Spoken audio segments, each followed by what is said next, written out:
Hello दोस्तों, आधुनिक भारतीय इतिहास पर मैं अपनी अगली प्रस्तुति के साथ आपके समक्ष पुनः उपस्थित हूँ।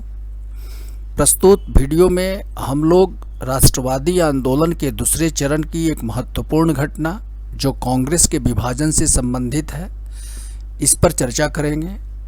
जैसा कि आप सबों को पता है कि यह विभाजन कांग्रेस का 1907 के कांग्रेस के सूरत अधिवेशन में हुआ था। सिविल सर्विसेज परीक्षाओं के दृष्टिकोण से यह टॉपिक अत्यंत महत्वपूर्ण है और विशेष रूप से मुख्य परीक्षाओं में कांग्रेस के इस विभाजन के कारण और इसके परिणामों से संबंधित प्रश्न परीक्षाओं में पूछे जाते हैं। तो आइए इन्हें देखते हैं। जैसा कि आप सबों को पता है कि हिंसक झड़प के साथ वर्ष 1907 के भारतीय राष्ट्रीय कांग्रेस के सूरत अधिवेशन में कांग्रेस का नरमपंथियों एवं उग्र राष्ट्रवादियों के दो धड़ों में विभाजन हो गया था। यह विभाजन आकस्मिक रूप से नहीं हुआ था, बल्कि इसकी पृष्ठभूमि में कुछ महत्वपूर्ण कारण अंतर्निहित थे। प्रस्तुत वीडियो में हम लोग इस विभाजन के कारणों के अंतर्गत इन 3 तथ्यों का परीक्षण करेंगे। पहला, कि यह विभाजन उन मतभेदों की चरम परिणति थी जो आरंभ से ही दोनों धड़ों के राष्ट्रवादियों में पनप रही थी। दूसरा, कि इस विभाजन में ब्रिटिश शासन की कुटिल चाल की भी महत्वपूर्ण भूमिका थी।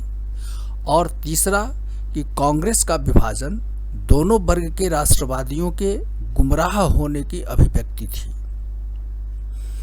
एक महत्वपूर्ण तथ्य आप जान लें कि सूरत के इस विभाजन का जो आंखों देखा हाल है, एक अंग्रेज पत्रकार है नेवी नॉन, इसने ही इसका विवरण दिया है। प्रारंभिक परीक्षाओं के दृष्टिकोण से यह एक महत्वपूर्ण तथ्य है। तो आइए आगे बढ़ते हैं। सबसे पहले हम लोग सूरत विभाजन के लिए उत्तरदायी उन मतभेदों की चर्चा करेंगे जो दोनों वर्ग के राष्ट्रवादियों, नरमपंथियों और उग्र राष्ट्रवादियों के बीच पनप रहे थे।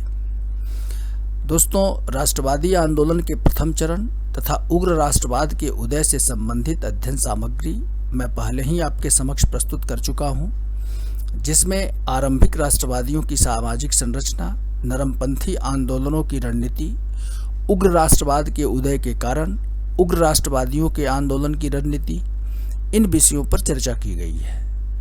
इन दोनों अध्ययन सामग्रियों का लिंक मैं इस वीडियो के डिस्क्रिप्शन में आपके सहूलियत के लिए दे रहा हूं। आइए अब आगे बढ़ते हैं। तो जैसा कि आप सबों को पता है कि आरंभ से ही उग्र राष्ट्रवादियों में नरमपंथी आंदोलन की वैधानिक रणनीति के विरुद्ध असंतोष था।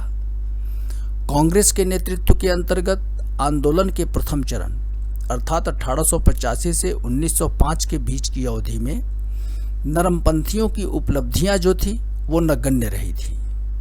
जैसे भारतीय राष्ट्रीय कांग्रेस के इलाहाबाद के चौथे अधिवेशन जो 1888 में हुआ था, इस अधिवेशन से ही ब्रिटिश सरकार कांग्रेस की विरोधी हो गई थी। उदारवादी नेताओं को अहिंसक, खलनायक, देशद्रोही, गद्दार आदि कह करके अपमानित किया जाता था। इसी प्रकार 1892 का जो भारत सरकार अधिनियम था, वह भी राष्ट्रवादियों की अपेक्षाओं के अनुरूप नहीं था। इसके द्वारा केंद्रीय एवं प्रांतीय विधायिकाओं का विस्तार तो अवश्य किया गया, परंतु निर्वाचन प्रणाली लागू नहीं की गई, मनोनयन प्रणाली ही लागू रही। अतः ये संस्थाएं जो थी वह जनतांत्रिक नहीं बन सकी। इसी प्रकार भारतीय सिविल सेवा परीक्षाओं को भारत में आयोजित करवाने में नरमपंथी राष्ट्रवादी असफल रहे थे। अर्थव्यवस्था के क्षेत्र में कुछ वस्तुओं पर यद्यपि दोबारा आयात शुल्क लगाया गया, परंतु इसका उद्देश्य औपनिवेशिक भारतीय सरकार की आमदनी बढ़ाना था, न कि भारतीय उद्योगों को संरक्षण प्रदान करना। इस तथ्य से आप परिचित हैं कि भारत से मुक्त व्यापार की नीति अपनाई गई थी। इसके अंतर्गत इंग्लैंड के विनिर्मित उत्पादों के भारत में आयात को कम या नगण्य आयात शुल्क लगा करके प्रोत्साहित किया गया था, जबकि भारत से इंग्लैंड को निर्यातित वस्तुओं पर अत्यधिक निर्यात शुल्क या फिर अनेक विभिन्न प्रकार की चुंगियां अधिरोपित करके इसे निरुत्साहित किया गया था। ऐसी स्थिति में औपनिवेशिक भारतीय सरकार की आमदनी जो है सो कम होने लगी। तो आयात शुल्क लगाने का उद्देश्य औपनिवेशिक भारत सरकार की आमदनी को बढ़ाना था। भारतीय उद्योगों को संरक्षण प्रदान करने जैसी कोई नीति या भावना नहीं थी। इसी प्रकार औपनिवेशिक भारतीय सरकार के व्यय की समीक्षा के लिए बैलबाई आयोग का गठन किया गया, लेकिन इसके बावजूद भारत से धन का पलायन या निष्कासन पूर्ववत जारी रहा। और सबसे बड़ी बात यह है कि वर्ष 1905 में जब व्यापक जनाकांक्षाओं की उपेक्षा करते हुए बंगाल का विभाजन कर दिया गया, तब यह असंतोष जो था नरमपंथियों और उग्र राष्ट्रवादियों के बीच वह अत्यधिक भड़क उठा। आगे बढ़ें। अब उग्र राष्ट्रवादियों ने कांग्रेस के नरमपंथी नेतृत्व पर यह दबाव डालना प्रारंभ किया कि कांग्रेस का जो लक्ष्य होना चाहिए वह स्वशासन होना चाहिए और स्वदेशी होना चाहिए, तथा इसकी प्राप्ति के लिए सरकार से पूर्ण असहयोग और ब्रिटिश संस्थाओं एवं वस्तुओं के बहिष्कार जैसे संघर्ष की जुझारू नीति अपनाई जानी चाहिए। उग्र राष्ट्रवादियों के दबाव का ही परिणाम था कि कांग्रेस के 1905 के बनारस अधिवेशन, जिसकी अध्यक्षता गोपाल कृष्ण गोखले ने की थी, तथा 1906 के कलकत्ता अधिवेशन, जिसकी अध्यक्षता दादाभाई नौरोजी ने की थी, इन अधिवेशनों में स्वशासन, स्वदेशी, बहिष्कार तथा राष्ट्रीय शिक्षा से संबंधित आंदोलनों के प्रस्ताव पारित किए गए। परंतु ये प्रस्ताव इतने अस्पष्ट थे कि प्रत्येक गुट इसकी अलग अलग व्याख्या करने लगा। जैसे नरमपंथी स्वदेशी एवं बहिष्कार आंदोलन सिर्फ बंगाल में चलाना चाहते थे, तथा साथ ही साथ इनका जो स्वशासन था वह औपनिवेशिक स्वरूप का था। इसी प्रकार ये सरकार से पूर्ण असहयोग के विरुद्ध थे। इसके विपरीत उग्र राष्ट्रवादी आंदोलनों को बंगाल से बाहर भी चलाना चाहते थे तथा सरकार से पूर्ण असहयोग करना चाहते थे। इनका जो स्वशासन था वह ब्रिटिश अधीनता से पूर्णतः मुक्त था। अतः दोनों पक्षों में उपरोक्त मुद्दों को लेकर के तनाव बढ़ा। 1907 के सूरत अधिवेशन में उग्र राष्ट्रवादियों ने इन प्रस्तावों की स्पष्ट स्वीकृति के लिए दबाव डाला, जिसे नरमपंथियों ने अस्वीकार कर दिया और कांग्रेस का विभाजन हो गया। आगे बढ़ते हैं।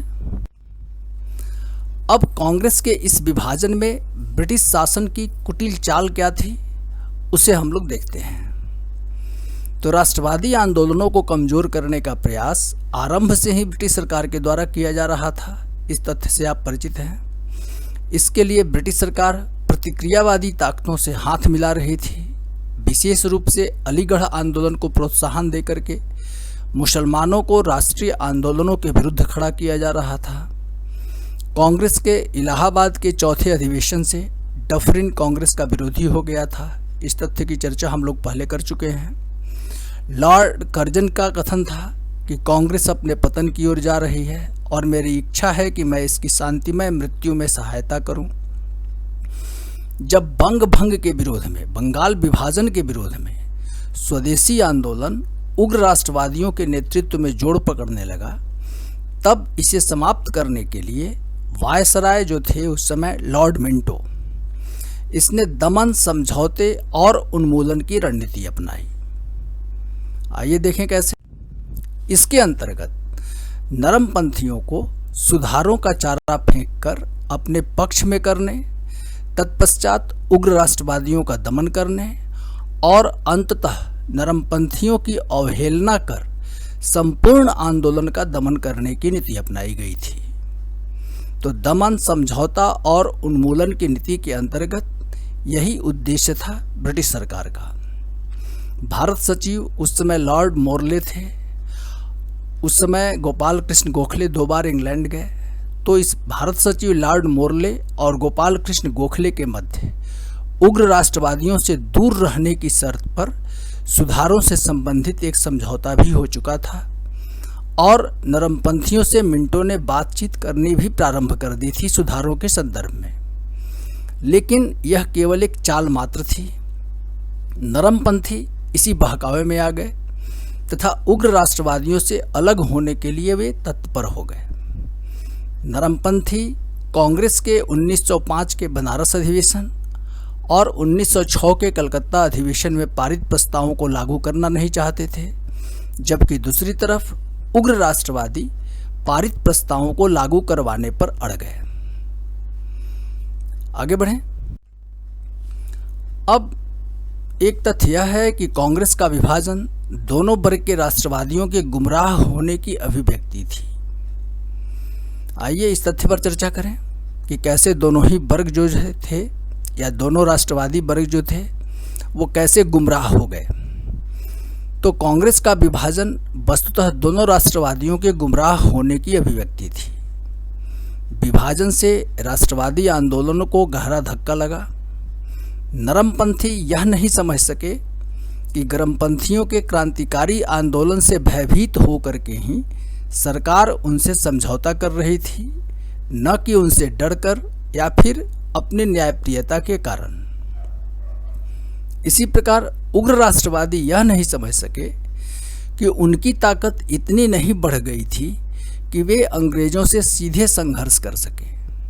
दमन से बचाने में नरमपंथी इनकी मदद कर सकते थे।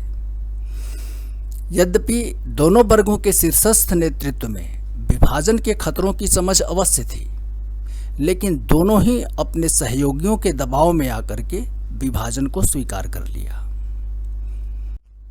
अब विभाजन की परिस्थितियों पर एक नज़र डाल लेते हैं। तो उग्र राष्ट्रवादी 1907 के कांग्रेस का अधिवेशन नागपुर में आयोजित करवाना चाहते थे, क्योंकि वहां उग्र राष्ट्रवादियों की बहुसंख्या थी। लेकिन फिरोज शाह मेहता जो उग्र नरमपंथी नेता थे, इनके प्रभाव के कारण अधिवेशन का स्थान सूरत में निर्धारित किया गया। नरमपंथी रास बिहारी घोष को कांग्रेस का अध्यक्ष बनाना चाहते थे, जबकि उग्र राष्ट्रवादियों ने लाला लाजपत राय का नाम प्रस्तावित किया। काफ़ी वाद विवाद के बाद लाला लाजपत राय ने अपना नाम वापस ले लिया और तब उग्र राष्ट्रवादी खुले चुनाव की मांग करने लगे अध्यक्ष के, जिसका नरमपंथियों ने विरोध किया। तिलक ने निर्वाचन के संबंध में अपनी आपत्ति दर्ज करानी चाहिए, जिसकी अनुमति नरमपंथियों द्वारा नहीं दी गई। तत्पश्चात दोनों पक्षों में मारपीट हुआ और कांग्रेस दो धड़ों में विभाजित हो गई। तो ये विभाजन की परिस्थितियां थी। अब कांग्रेस में विभाजन का परिणाम क्या हुआ, इस तथ्य पर हम लोग चर्चा करेंगे। तो कांग्रेस में विभाजन का परिणाम यह हुआ कि दोनों वर्गों के राष्ट्रीय आंदोलन की तीव्रता समाप्त हो गई। उग्र राष्ट्रवादी आंदोलन जो था वह सरकारी दमन एवं कुशल नेतृत्व के अभाव में निष्क्रिय हो गया। बाल गंगाधर तिलक को 6 वर्षों की जेल हो गई। लाला लाजपत राय इंग्लैंड चले गए और अरविंद घोष इन्होंने राजनीति से संन्यास ले लिया। तो उग्र राष्ट्रवादी गुट के ये 3 प्रमुख नेता थे और इस प्रकार उग्र राष्ट्रवादियों का आंदोलन जो था वह नेतृत्व विहीन हो गया और सरकारी दमन का शिकार भी हुआ। दूसरी तरफ नरमपंथी आंदोलन भी समाप्त हो गया। वह इसलिए थम गया क्योंकि जुझारू नवयुवक वर्ग से इसका संपर्क कट गया। फिरोज शाह मेहता जैसे उग्र नरमपंथी की मृत्यु हो गई। उग्र राष्ट्रवादियों का दमन करके सरकार ने 1909 के अधिनियम में नरमपंथियों के आकांक्षाओं की अनदेखी कर दी। वस्तुतः नरमपंथी अपनी पिछली उपलब्धियों को भी अक्षुण्ण रखने में असमर्थ रहे।